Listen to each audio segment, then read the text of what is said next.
Bab ini membahas mengenai tanggung jawab sosial terhadap konsumen. Maka pertama yang akan kita bahas tanggung jawab sosial. Tanggung jawab sosial ini secara istilah asing disebut CSR, ya, CSR, Corporate Social Responsibility. Secara sederhana, CSR ini adalah ketika perusahaan memiliki tanggung jawab untuk memberikan keamanan ataupun tanggung jawab, ya, secara garis besarnya terhadap siapa? Terhadap para pekerja, orang-orang yang bekerja di perusahaannya, komunitas yang berada di sekitar perusahaannya, dan juga masyarakat luas. Maka dari itu, bentuk dari CSR ini adalah kegiatan-kegiatan yang mensejahterakan unsur-unsur tersebut, ya pekerja, ya masyarakat sekitar, dan juga masyarakat secara luas. Bagi pekerja, misal adanya sunatan massal gratis untuk para pekerja di perusahaan tersebut. Untuk organisasi di sekitar, untuk masyarakat yang paling sekitar, ketika membuka perusahaan, lowongan kerja diprioritaskan untuk yang tempat tinggalnya di sekitar perusahaan tersebut. Nah, itu bagian dari CSR. Terkait secara lebih spesifik tanggung jawab sosial kepada konsumen, maka yang dimaksud ini adalah bagaimana produk ini dikemas secara baik agar memberikan keamanan bagi konsumen, juga adanya edukasi yang baik dari pihak perusahaan terhadap konsumen agar dapat memberlakukan atau menggunakan produk ini dengan baik. Tidak ada kesalahan dalam menggunakan tabung gas misalnya. Nah, hal-hal seperti itu kalau salah kan jelas membahayakan nyawa.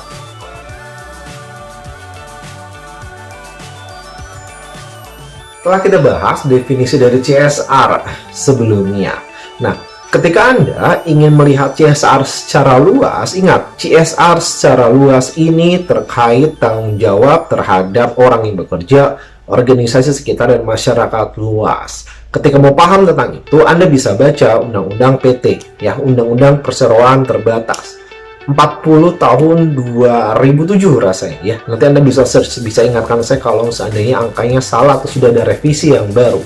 Selain Undang-Undang PT, yang selanjutnya adalah Peraturan Pemerintah atau PP tentang tanggung jawab sosial. Itu ada juga. Nomor 47 tahun 2012 ingat saya. Tapi nanti silakan ketikkan di komentar apabila sudah ada pembaruan. Tapi seingat saya yang terbaru adalah undang-undang di angka tersebut. Nah, setelah membahas definisinya, yang selanjutnya kita bahas ketika membahas tanggung jawab sosial terkait konsumen secara spesifik, ada praktek bisnis yang merugikan konsumen yang perlu diluruskan.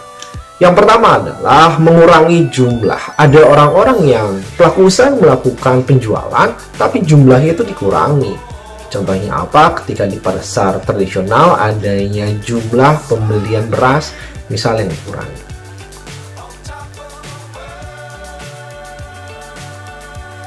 Praktik bisnis yang merugikan yang kedua adalah mengurangi ukuran. Ini terjadi ketika Anda membeli bahan pakaian. Ini biasanya ada informasi yang sampai ke saya dari diskusi kelas, pembelian untuk acara atau dress code nikahan misal.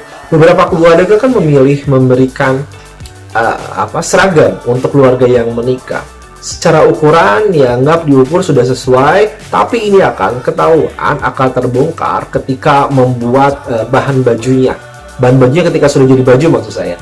Ternyata kok kenapa kurang ya? Kenapa panjangnya kurang dan lainnya. Ini dia praktek kecurangan bisnis tentang mengurangi ukuran.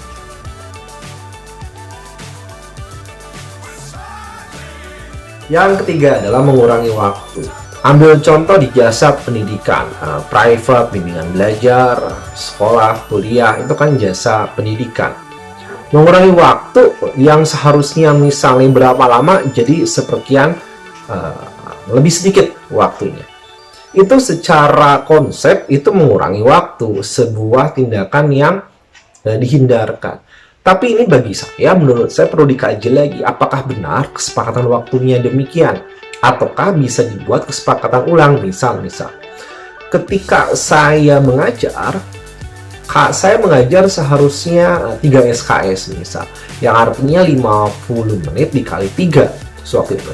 Pertanyaan saya adalah, apakah mahasiswa juga siap atau sanggup berada duduk di kelas selama waktu tersebut, ya selang toilet dan seterusnya. Karena bersinggungan dengan itu, konsentrasi atau fokus murid juga terbatas. Maka terlepas dari sudah adanya teori dari sistem atas yang sejumlah menitnya demikian, sangat saya sarankan disepakati lagi antara pengajar dan juga muridnya. Karena yang lebih penting dari sekedar durasi ini adalah efektivitas. Bagaimana informasi atau materi ini benar bisa dipahami, itu bagi saya yang lebih penting daripada durasi. Karena bisa jadi berapa puluh jam misal, tapi nggak efektif. Karena pengalaman saya mengikuti pelatihan, ada 8 jam dikatakan. Benar, jumlahnya 8 jam, tapi banyak waktu kotornya. Artinya, saya duduk di sana, tapi banyak waktu yang terbuang percuma. Bukan adanya efektivitas dari materi, kan sebenarnya bisa diinformasikan efektif waktunya demikian, sudah selesai sebenarnya. Ya, itu dia tentang waktu.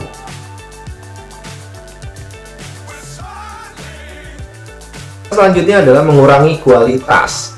Mengurangi kualitas, contohnya ketika jasa transportasi sudah memiliki paket makanan yang komposisinya itu sudah dari A, B, C, D, E misalnya.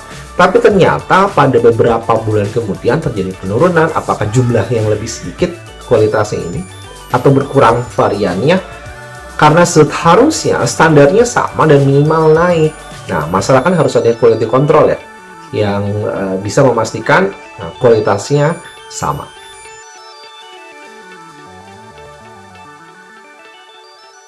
Selanjutnya adalah tidak menepati janji. Janji ini bisa jadi waktu penyerahan barang. Penyerahan barangnya waktunya janji jam sekian atau tanggal sekian ternyata mundur. Bisa jadi selain waktu adalah jumlah barang. Anda janji disediakan berapa jumlah, ternyata yang adanya demikian. Ingkar janji tentang garansi misal. Nah, hal-hal demikian, hal-hal ini ingat, pastikan terdokumentasikan dalam perjanjian tertulis agar apa? Agar ukurannya menjadi jelas.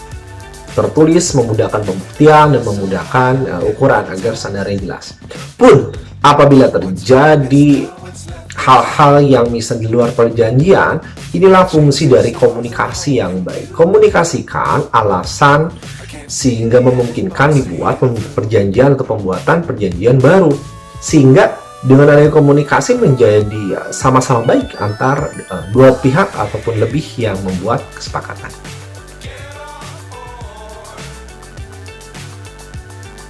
Selanjutnya adalah kecerobohan atau kelalaian. Kecerobohan atau kelalaian ini cara mengukurnya adalah sesuai dengan standar operasional prosedur pada profesinya. Misal ketika Anda melakukan penutupan sebuah galian, standarnya itu seharusnya agar bagus seperti apa? Nah, ukuran di sana.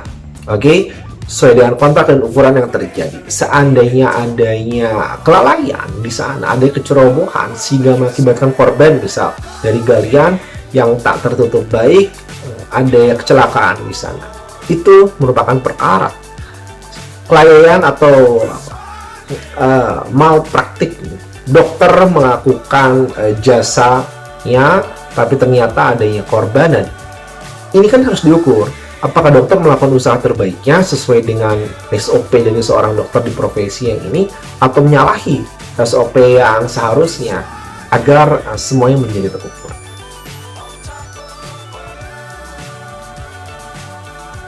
Hak dan kewajiban konsumen ini diatur pada Undang-Undang Perlindungan Konsumen, dan seingat saya ada di Undang-Undang Nomor 8 Tahun 99.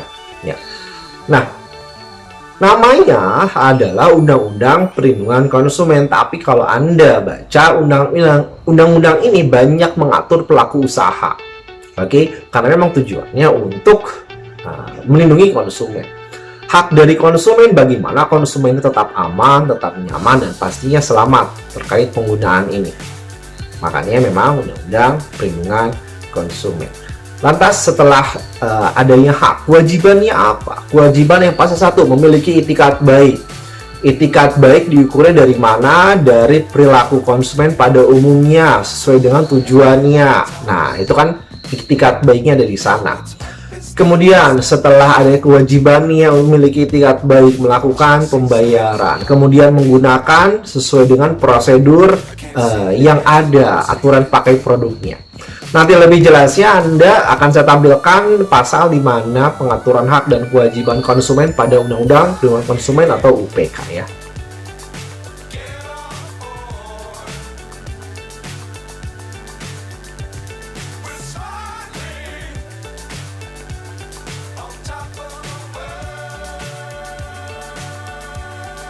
Setelah konsumen, yang selanjutnya dibahas adalah hak dan kewajiban dari produsen atau pelaku usaha. Kewajibannya menyerahkan barang tentu saja, dan haknya secara umum adalah menerima pembayaran. Secara lebih detail juga saya akan memberikan informasi dari pasal UPK terkait hak dan kewajiban pelaku usaha atau produsen.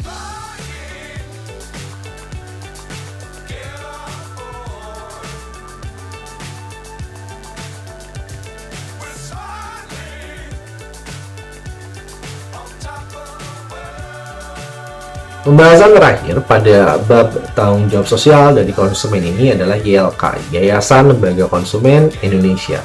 YLKI ini ada atau diatur pada UPK, ya, konsumen yang tadi saya maksud.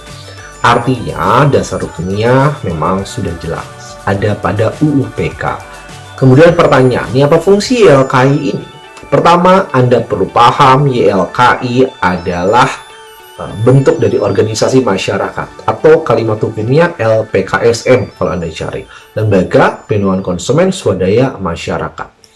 YLKI ini fungsinya atau tujuannya adalah agar para konsumen memperoleh keadilan, ya, mendapatkan keseimbangan posisi terkait pelaku usaha, karena pelaku usaha kan memiliki bargaining position atau dominasi yang lebih kuat.